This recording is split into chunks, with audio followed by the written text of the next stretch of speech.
Waalaikumsalam. Perkenalkan, kami dari kelompok 1, saya Nabila Tewanda, saya Nasyadik Kinanti, saya Indra Pengalasari, saya Octavia, Saya Muhammad Rizky Aniansyah, Saya Daniel, saya Pauline Frido Salima. kelompok 1 bersatu dan berkarya. Yeay, yeay. Tuh. Oke, pada kelompok kami, proposal pertama yaitu proposal dari saya sendiri, yaitu backchat dengan nama Candy Carry. Jadi kenapa saya memilih gantungan kunci ini dengan nama Candy Carry? Jadi Candy Carry sendiri itu merupakan artinya itu adalah membawa permen. Kenapa saya kasih nama membawa permen? Karena gantungan kunci yang saya buat itu saya kasih warna dengan warna-warna yang menyerupai permen, sehingga kalau misalnya nanti ditaruh di tas itu seperti kita lagi membawa permen. Dan kenapa saya memilih gantungan kunci yang seperti sampai bawah terus memilih gantungan kunci yang seperti ini karena di zaman sekarang semuanya itu makin menunjukkan kreativitas masing-masing. Sedangkan saya bisa menunjukkan kreativitas saya dengan membuat gantungan kunci ini sendiri karena sepertinya sudah tidak zaman dengan membuat gantungan kunci yang seperti zaman dahulu kala mungkin yang cuma pakai bros atau cuma pakai apa. Jadi saya kreasikan seperti ini. Bisa di-scroll lagi bros. Terus juga di dalam proposal ini saya membuat beberapa analisis SWOT-nya. Jadi karena ini kurang terlihat, saya bacakan. Analisis SWOT-nya itu ada di bagian kekuatan. Kekuatan dari Candy Carry ini sendiri,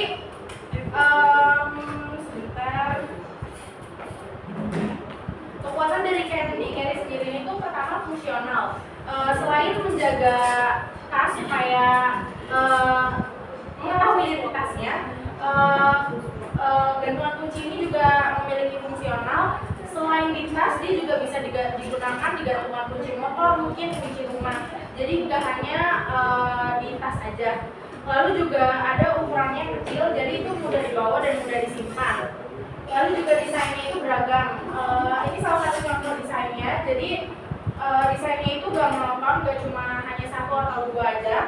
Lalu juga di bagian kekurangannya atau kelemahannya, penggunaannya itu terbatas karena Candy Carry ini dibuat sendiri sehingga penggunaannya itu tidak sebanyak produk yang mungkin dibuat di pabrik-pabrik.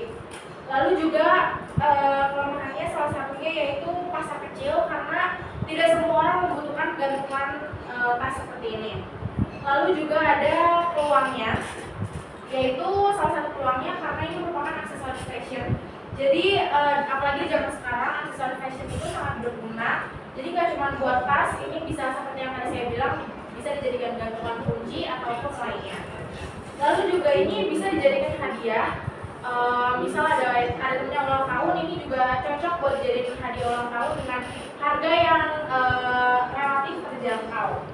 Lalu juga di sini persaingannya itu banyak produk yang serupa dengan gantungan kunci ini, tapi hal itu bisa ditutupi dengan tadi di kekuatannya yaitu dengan desainnya yang beragam.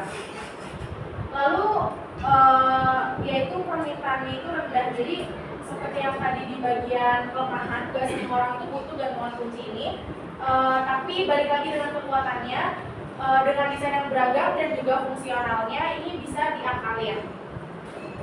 Lalu di dalam proposal ini saya menyampaikan bahwasannya dengan harga yang terjangkau atau dengan modal yang terjangkau ini bisa kita gunakan untuk menjadi peluang usaha bagi diri kita sendiri, sehingga apalagi untuk anak-anak SMK zaman sekarang ini bisa dijadikan peluang usaha dengan modal yang relatif murah, tapi insya Allah akan mendapatkan keuntungan yang lumayan. Dan itu saja proposal saya. Apakah ada yang ingin bertanya? Tuh. Oke, ini saja proposal dari produk yang saya buat, akan dilanjut oleh teman saya yaitu Rizky. Langsung aja Ki. Tuh. Oke, selanjutnya ada proposal dari produk saya. Saya membuat itu satu jenis parfum yang ramah lingkungan sama bisa bisa dipakai buat Gen Z sekarang. Wih. Sampai latar belakang. Pertama, kenapa saya pilih parfum buat produk saya itu karena latar belakangnya itu karena industri parfum telah menjadi salah satu sektor ekonomi yang paling dinamis dan kompetitif dalam beberapa dekade terakhir. Sebagai produk yang menggabungkan seni dan sains, parfum tidak hanya mempengaruhi indera penciuman tetapi juga mempengaruhi emosi, kenangan dan identitas personal. Dalam masyarakat modern, parfum digunakan sebagai salah satu cara untuk mengekspresikan kepribadian, status sosial dan preferensi individu.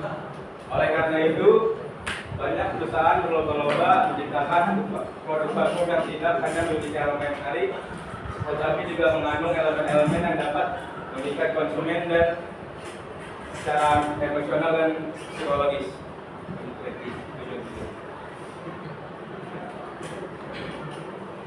Untuk tujuan saya membuat parfum itu sendiri, yang pertama ada menciptakan parfum yang ramah lingkungan. Di era kesadaran lingkungan yang semakin meningkat, salah satu tujuan utama dalam pembuatan produk parfum adalah untuk menciptakan parfum yang ramah lingkungan. Dengan membuat parfum ramah lingkungan itu sendiri kita bisa menjaga lingkungan itu sendiri, juga membutuhkan modal yang lebih sedikit. Yang kedua ada menggabungkan teknologi dengan pengalaman konsumen. Teknologi memainkan peran penting dalam kehidupan sehari-hari dan industri parfum tidak terkecuali. Pembuatan produk parfum di zaman sekarang seringkali bertujuan untuk menggabungkan teknologi dengan pengalaman konsumen. Jadi dengan kita menggabungkan teknologi dengan pengalaman konsumen itu kita bisa membuat produk parfum yang baru yang bisa diupgrade di zaman sekarang ini. Yang ketiga, bisa menyesuaikan dengan tren kesehatan dan kebugaran. Seiring dengan meningkatnya perhatian terhadap kesehatan dan kebugaran, banyak konsumen yang lebih memilih produk yang bebas dari bahan kimia dan berbahaya dan alergen. Oleh karena itu, tujuan pembuatan parfum saat ini seringkali melibatkan pengembangan produk yang menggunakan bahan-bahan alami dan hipoalergenik. Parfum yang menawarkan manfaat tambahan seperti aromaterapi atau yang dapat membantu mengurangi stres juga menjadi semakin populer. Yang keempat ada menjangkau generasi milenial dan Gen Z. Generasi milenial dan Gen Z merupakan segmen pasar yang sangat berpengaruh di zaman sekarang. Mereka cenderung preferensi yang berbeda dibandingkan dengan generasi sebelumnya. Jadi dengan saya membuat parfum ini bisa di pelanggannya itu kebanyakan dari gen milenial sama Gen Z. Terus yang kelima ada meningkatkan proses personalisasi produk.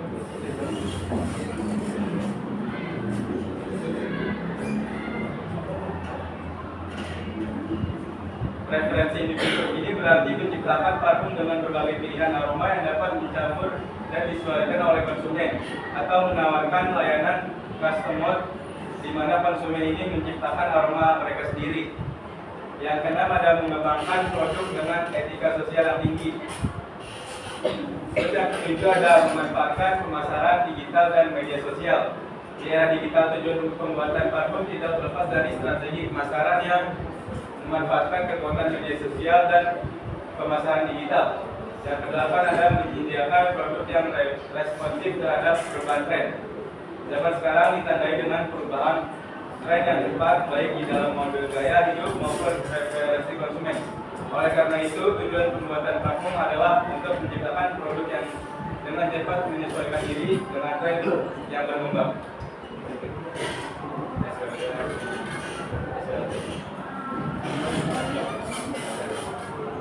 Terus di sini ada analisis SWOT dari produk saya. Yang pertama adalah strength, kekuatan. Yang pertama, identitas merek yang kuat. Parfum dapat membantu membangun merek yang kuat dengan aroma yang unik dan khas. Yang kedua ada pasar yang stabil. Peminatan parfum cenderung stabil karena digunakan oleh berbagai kalangan. Yang ketiga ada kreativitas dan inovasi. Kemampuan untuk menciptakan berbagai aroma baru dan edisi terbatas memberikan nilai tambah. Yang keempat ada personalisasi. Parfum dapat dipersonalisasi memungkinkan konsumen untuk memiliki produk yang sesuai dengan preferensi mereka sendiri. Fitness, kelemahan. Yang pertama ada biaya produksi yang tinggi, bahan berkualitas, dan proses produksi bisa mahal, terutama untuk parfum premium. Yang kedua ada persaingan ketat. Industri parfum sangat kompetitif dengan banyak merek besar yang mendominasi pasar. Yang ketiga, sulitnya membangun loyalitas merek. Konsumen sering mencoba merek baru, sehingga membangun loyalitas bisa menjadi tambahan. Sensitivitas konsumen. Beberapa konsumen bisa alergi terhadap bahan-bahan tertentu, sehingga harus sangat berhati-hati dalam formula produk. Yang ketiga ada opportunity, peluang. Yang pertama ada tren, ramah lingkungan. Peminatan untuk parfum berbahan alami dan ramah lingkungan meningkat. Yang kedua ada pemasaran digital, manfaatkan e-commerce dan media sosial dan menjangkau pasar yang lebih luas. Yang ketiga ada parfum niche, fokus pada pasar niche seperti parfum organik atau untuk segmen khusus, misalnya atlet, dapat membuka peluang baru. Yang keempat ada globalisasi pasar, memperluas jangkauan ke pasar internasional, terutama di negara-negara berkembang yang peminatnya meningkat. Yang keempat ada trends atau ancaman. Yang pertama ada perubahan preferensi konsumen. Tren dan selera konsumen dapat berubah dengan cepat, mempengaruhi peminatan. Yang kedua ada masuknya produk imitasi. Produk palsu atau imitasi dapat merusak citra merek dan mengurangi penjualan. Yang ketiga ada regulasi ketat. Industri parfum diatur ketat terkait penggunaan bahan tertentu yang dapat membatasi inovasi. Yang keempat ada krisis ekonomi. Dalam situasi ekonomi yang sulit, parfum mungkin dianggap sebagai barang mewah yang bisa dikorbankan. Oke, sekian proposal dari saya. Mohon maaf, dilanjutkan dengan tempat saya itu tidak. Ulang. Udah nggak usah udah. Satu. Sebelumnya terima kasih untuk Yola dan Rizky yang sudah mempresentasikan proposalnya. Selanjutnya mari kita bahas proposal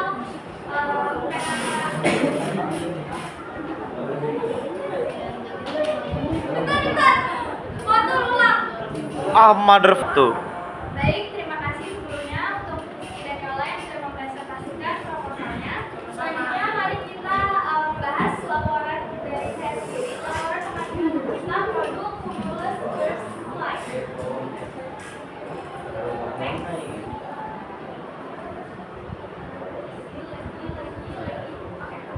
Oke, jadi produk saya di sini yaitu slime. Sebelumnya pengertian dari slime itu sendiri, slime itu merupakan mainan yang dapat disentuh atau diindra, digunakan untuk berbagai keperluan, mulai dari hiburan hingga terapi sensorik. Jadi slime itu termasuk mainan sensorik yang mempunyai berbagai tekstur, warna, dan konsistensi. Slime juga bisa memberi pengalaman yang menyenangkan dan memuaskan bagi penggunanya atau yang memainkannya. Dan di antara berbagai jenis slime, jadi slime itu jenisnya ada banyak banget. Dan slime itu menjadi salah satu jenis yang paling populer karena dia itu teksturnya unik, karena teksturnya lembut yang menyerupai awan. Dan seiring meningkatnya permintaan, lingkungan itu harus dibutuhin untuk produk ini. Tujuan dari laporan saya sendiri itu untuk mendeskripsikan keunggulan dari produk Cumulus Burst Light, juga untuk menganalisis betapa pentingnya perlindungan yang menyebar terhadap produk Cumulus Burst Light, dan menjelaskan prosedur juga langkah-langkah dalam pengajuan hak cipta sebuah produk.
slime ini termasuk dari permainan interaktif, juga termasuk dari permainan motorik. Jadi dia bisa melatih motorik anak. Jadi ini bagus banget untuk anak di usia 6 sampai 12 tahun. Karena juga dengan warnanya yang cerah itu bisa menarik perhatian anak-anak.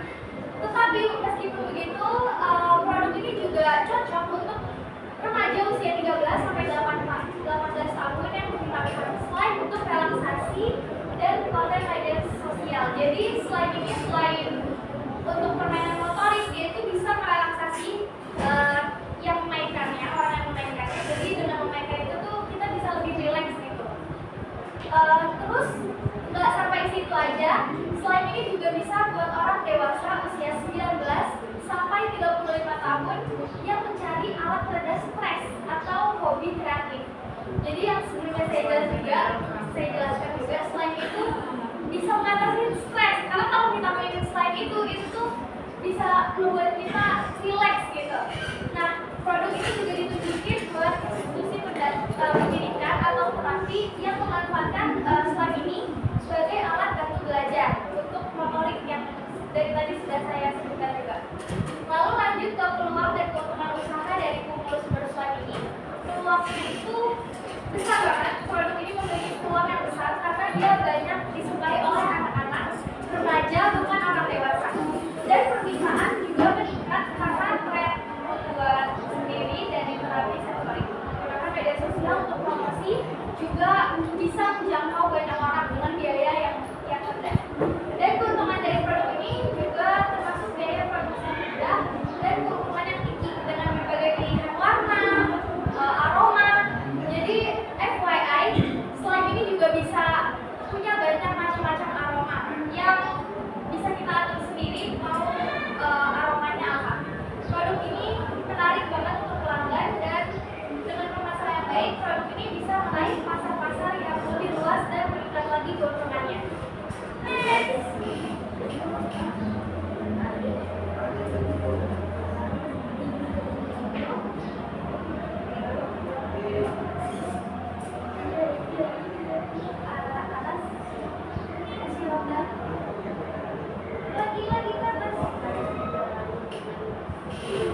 Selanjutnya SWOT dari Kumulus Burst Slime ini sendiri. Yang pertama ada stretch atau kekuatan. Di bagian stretch ini poin pertama ada tekstur yang unik. Jadi tekstur yang unik ini merupakan salah satu karakteristik yang berbeda dari produk-produk yang lain, sehingga produk ini bisa terbilang unik gitu. Lalu kedua ada biaya produksi yang rendah. Slime ini termasuk produk yang membutuhkan biaya produksi rendah karena memang bahan-bahannya juga tidak begitu banyak dan mahal. Seperti contohnya hanya lem, boraks ataupun yang lainnya. Lalu selanjutnya ada target pasar yang luas. Produk ini tuh memiliki target pasar yang luas seperti yang sudah saya jelaskan, bisa untuk anak-anak, remaja maupun dewasa. Lalu di terakhir ada kemampuan inovasi. Jadi slime ini termasuk sebuah inovasi dari slime yang biasanya yang sudah dikenal banyak orang, lalu diinovasikan menjadi cloud slime dengan memiliki tekstur yang lebih unik yang berbeda dari biasanya. Lalu kedua ada weakness atau kelemahan. Kelemahan dari Kumulus slime sendiri ini pertama persaingannya tinggi. Persaingannya tinggi karena yang jual slime itu banyak, apalagi di era sekarang yang jualan slime itu gak cuma 1-2 orang tapi banyak banget, dan juga dengan berbagai jenis slime juga. Lalu kedua ada keterbatasan simpan. Slime ini termasuk produk yang meskipun bisa bertahan tapi bertahannya juga gak lama-lama banget. Jadi bisa berbulan-bulan, tapi kalau untuk tahunan tuh itu gak menjamin dia masih awet. Lalu ketiga ada ketergantungan pada tren. Slime ini sendiri dia sangat bertergantungan dengan tren karena slime ini juga ramainya kalau tren aja.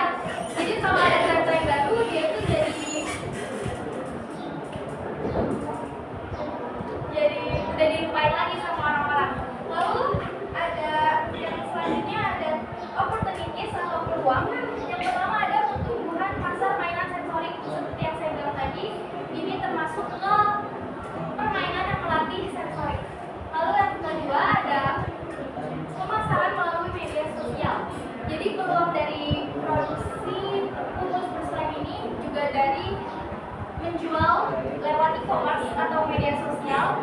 itu juga bisa menjangkau lebih luas lagi konsumen yang nantinya akan membeli produk ini. Lalu selanjutnya ada kolaborasi dengan institusi pendidikan atau terapi yang sebelumnya saya bilang berkali-kali kalau produk ini merupakan sarana belajar atau sarana terapi sensorik untuk anak-anak. Selanjutnya terakhir ada